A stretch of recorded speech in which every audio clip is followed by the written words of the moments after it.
It had been just over a month since the battle of the castle had taken place that they had finally received reports of more movement coming into the sector.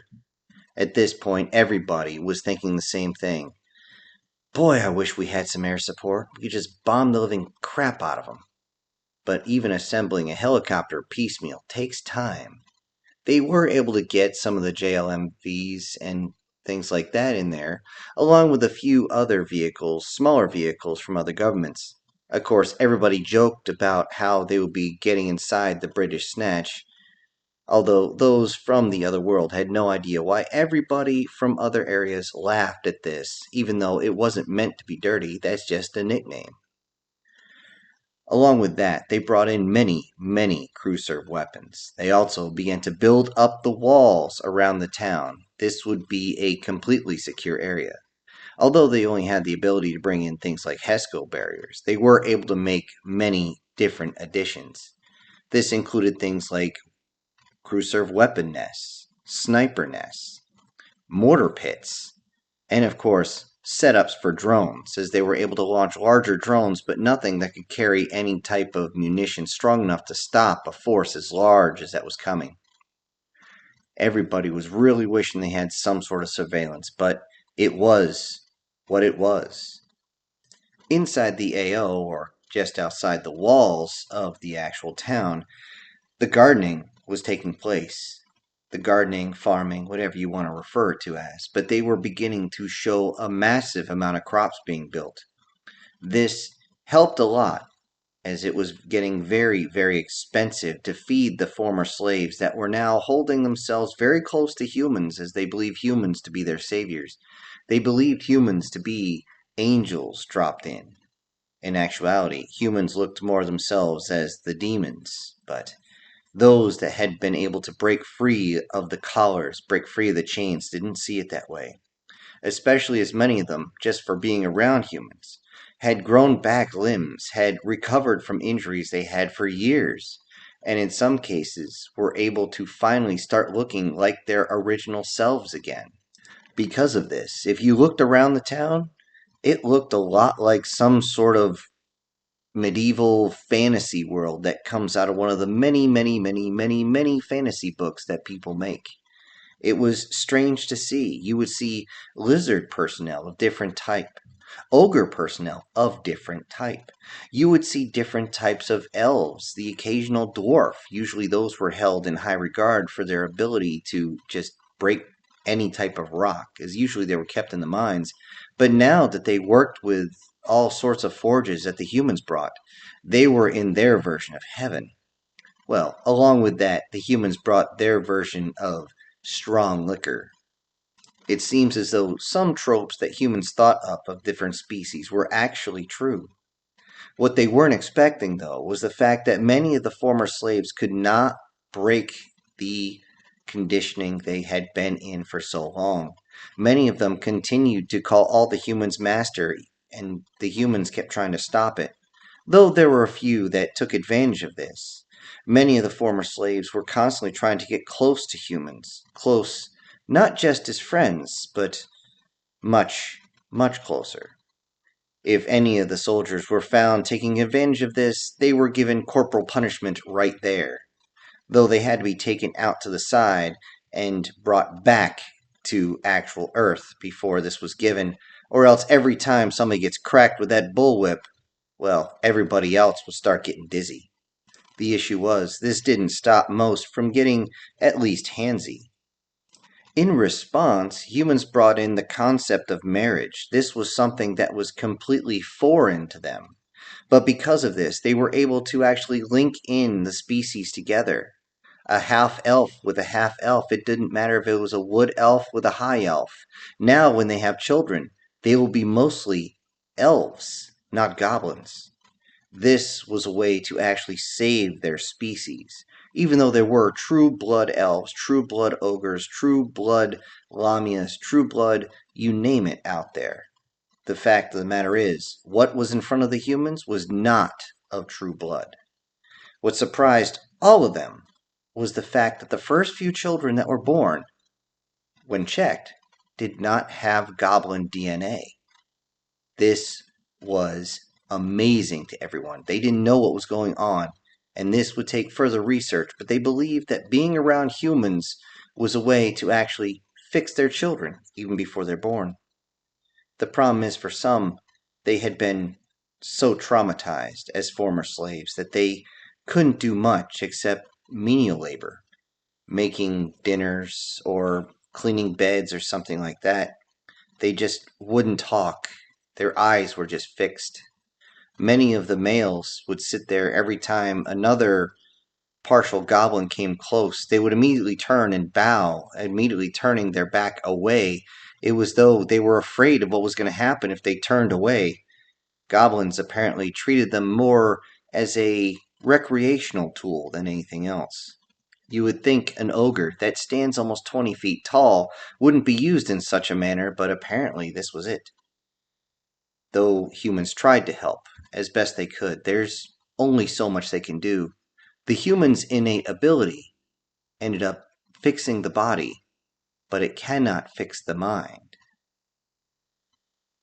Outside of the AO, the goblin armies had begun to join forces and march towards the gate, a standard medieval march that even had the drums keeping everybody in step so that everyone could keep going further.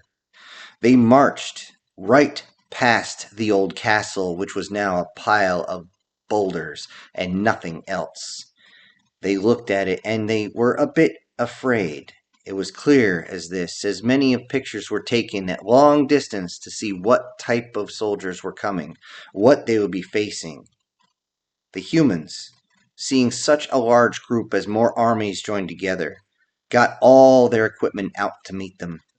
They began to move forward, bringing as much equipment as they could, getting on Humvees, whatever trucks they could accomplish to put together. Any tanks that were there were loaded up with all sorts of provisions, all sorts of weapons. Many of the soldiers even rode on top, which would be a complete don't ever do that situation. But they had to get as many people to the front as possible. Once the goblins realized that the humans were getting into visual range, they stopped. This surprised everyone. Everyone thought this would make them easy targets, but they still had to get a little bit closer. They tried to get as close as they could so they could maximize the effect. Though a charge 3 on the mortars is going to take them pretty far, it's not boundless. Along with that, the lighter artillery they had outside of mortars was going to take some time to set up. When they started to fire their first volley, everyone was amazed at what happened at that moment. They saw a giant dome, a strange dome of green, blue, and white light merged together over top. It was though different domes were being put together at the same time to create this massive thing. They didn't know what they were seeing. All they knew is whatever it was had so much power you could see it with their own eyes. But there was no actual structure. They didn't know what was going on until the first rounds of artillery and mortars landed on top. They simply hit this dome, this shield, and just exploded on the surface. Many of the other rounds began to be fired. They tried everything. They tried high explosive. They tried armor piercing. They tried incendiary rounds, but nothing was happening. Everything would simply impact on the surface and slowly make it down to the side of the dome. They didn't know what was going on. Snipers even took a few shots with their Barretts, 50 calibers, and nothing. Some of the men got close and tried to use their grenade launchers. No effect. Nothing was affecting it. Everybody looked closer, and what they could see, because they could see through this energy, was goblins were using the shamans to create a complete impenetrable shield. The shamans were set up in the center of the formation, which was surprising. The last time they had fought against goblins, the shamans were towards the rear, as the shamans themselves were difficult to train and few in number. The shamans themselves were not actually walking, but instead were being carried by armored goblins, armored warrior goblins. This was new. Not only that, but they could see that these armored warriors had been enhanced somehow. They were much, much larger. They were almost the size of an ogre themselves, but it was clear they were not ogres. These were goblins. It was clear by the look on their face, not to mention the fact that goblins have jagged, sharp teeth, but they don't have tusks. This is a clear giveaway. Those that carry the shamans didn't carry helmets, as they were given orders which way to move by the shamans simply tapping them on the shoulder or pulling their head one way or another. But the shamans were clearly in the center for one reason and one reason only. They were holding the shield. It seemed as though they could keep this up pretty much indefinitely, as only about a third of them were actually using their magic to hold up this wall of God knows what type of energy. They looked and they could see that those marching with the shamans, well, they looked heavy.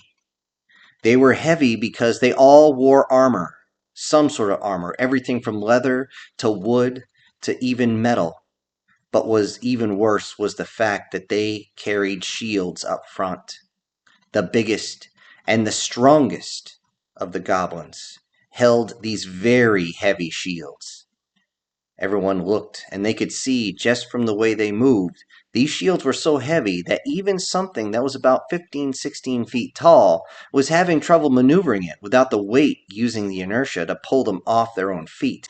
Everyone looking at them realized that these goblins were not hasty. These ones were smart, and these ones were going to be a real pain in the ass. As the goblins advanced, they continued to test the shield. However, it seemed as though whatever pressure they put on wasn't even coming close to giving any type of issue to the goblins. You would think that they would simply run out of energy, but no, the goblins simply had to hold on to that crooked staff that they used, and seemingly focusing just the bare minimum, they could keep the shield intact. So, what was anyone to do? Test to see the capabilities is all they could do.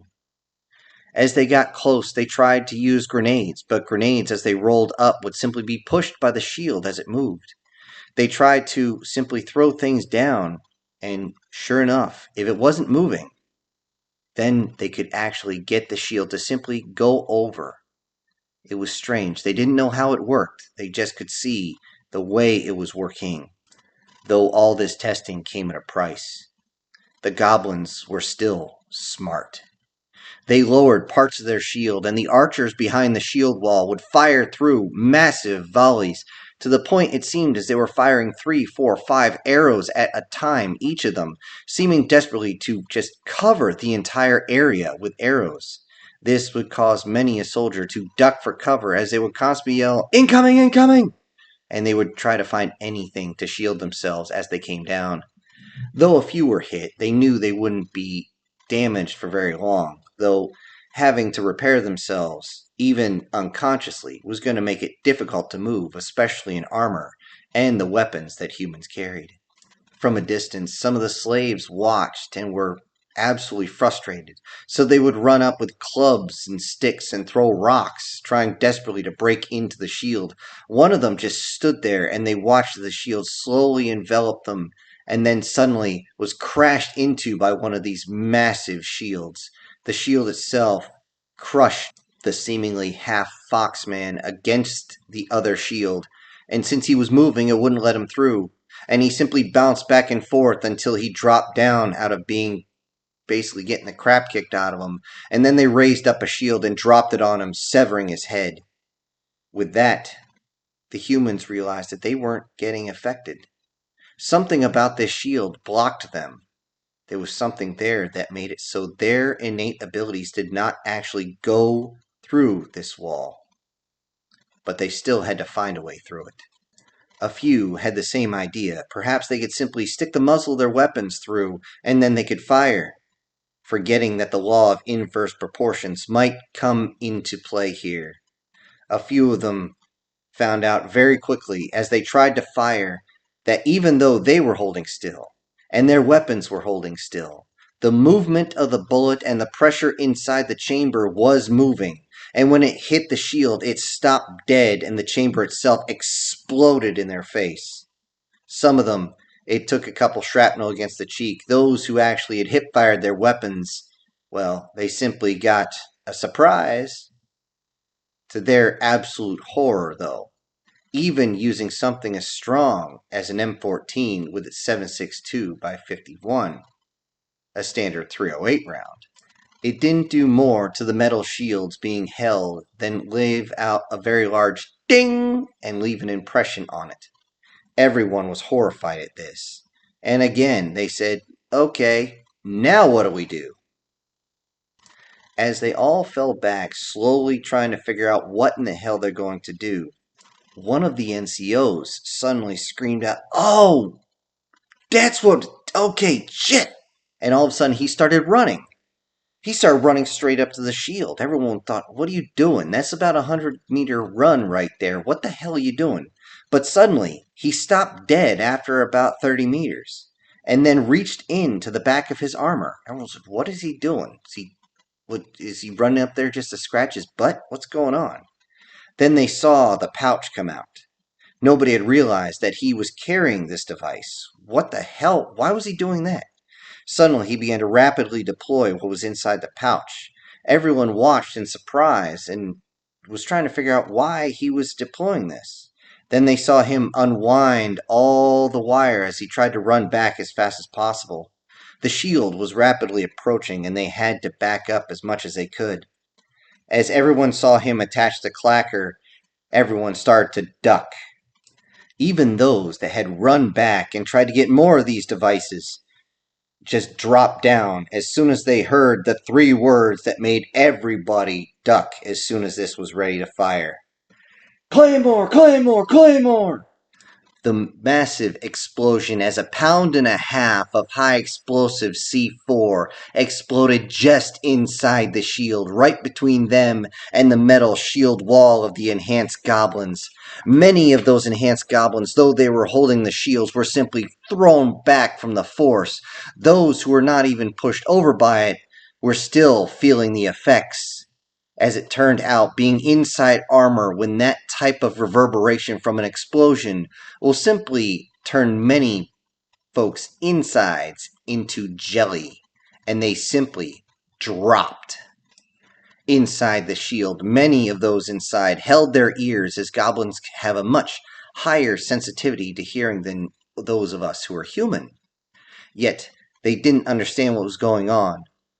They must have been drilled very well, as many of those in the second and third shield lines simply moved forward and plugged the gaps, and they continued to move. They then realized the sound of the drum was beginning to speed up, and they knew that the advance was going quickly.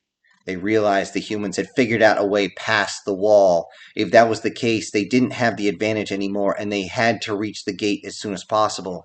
As they did, they didn't know what was coming next. What were these crazy, hairless, healing monkeys going to do? But they didn't have time to think about it. They could see that many of the humans were running around here, there, and everywhere.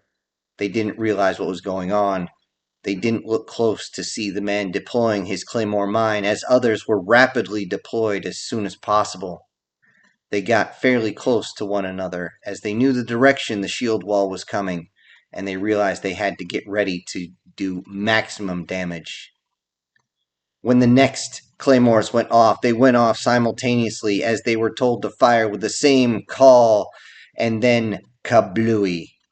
This time, the results carried through the shield wall, as many of them were thrown back, thrown into the second and third line, in some cases falling right on top of their archers and crushing them. The formation sped up again, and this time, when the last of the claymores exploded, the shield wall fell. Not just the metal shield wall, as most of its numbers had been whittled down past 50%, but now there was enough gaps that the pellets from inside the claymore mines were spraying the shamans. Since the shamans were up high, those who had set up the claymores had aimed the claymores slightly up to catch the shamans, and as they did, the shield wall began to fail. The shamans that were hit, many of them started to simply fall back, as they had not been physically enhanced, were still the small bulbous goblins that everyone knew. The small pellets were enough to kill them, and they would simply be unprotected. And as the shield wall began to fail and the lines of the goblins began to wonder what they were going to do next, the hesitation was the worst thing that can happen, as inside every single radio gave the same 3 words: "Fire for effect! Fire for effect!" That moment of hesitation allowed everyone to fire. The grenades being launched from behind cover. Then mortar rounds were coming down, not only 60mm, but 81s followed behind that. And then, of course, the tanks began to fire, not only with high explosive, but canister rounds that shredded everything in their path. It was a bloodbath. Even as many of the goblins turned to run, more of the heavier artillery began to fire into the back of their lines. They didn't know where to go, and the entire formation broke and scattered. As they did, many of the goblins up front had basically thought, fuck it, and ran towards the humans as fast as they could, knowing that if they even took a hit, the humans would innately heal them, which was true. But the humans weren't going to let them get too close. Those behind the crew-served weapons began to open up and take down any armored goblin that charged at them. They began to fall, being shredded. Many of the humans towards the front were getting dizzy and began to run as fast as they can back to the rear lines, trying to get far enough away that their powers were not going to suck them dry and leave them to die on the battlefield. This was a desperate cry. But the battle was over. The battle ended after the shield fell within less than 2 minutes. Estimates put them somewhere between 94 and 97% losses for the goblins. However, this could not be verified as most of the humans couldn't get close without immediately dropping due to exhaustion. Later on, when debriefed by his command, the NCO was asked, "How did you think of setting the claymore? Why were you carrying it?" "Oh, sir, better to have and not need than need and not have." This made most of the chain of command look at each other and just kind of like, yeah, true. But seriously, when did you think that was going to be effective anyway? The NCO simply looked, "Oh, I saw it on some old science fantasy movie my kid likes to watch. And then I was like, this might work." The chain of command immediately asked for the name of that movie and believed it would be a good idea to show this to those who were in leadership positions coming through the gate. This made the NCO smile as he knew exactly what type of kids movie it comes from. The few survivors of the goblins were not hunted down, even by drone. They were allowed to flee. The reason being is they would be able to bring the knowledge that their entire armies were taken down. Roughly 25,000 of their own were gone, just gone. They weren't able to take down more than maybe 1 or 2 humans. Even then, they knew that the humans would come back, as that's what humans do. When they're left around their own, you can't kill them. And this is the message they would be sending to their kings. With that, the humans realized that they were in no condition either to advance. Not yet. The message went out. We need to rearm before the offensive begins.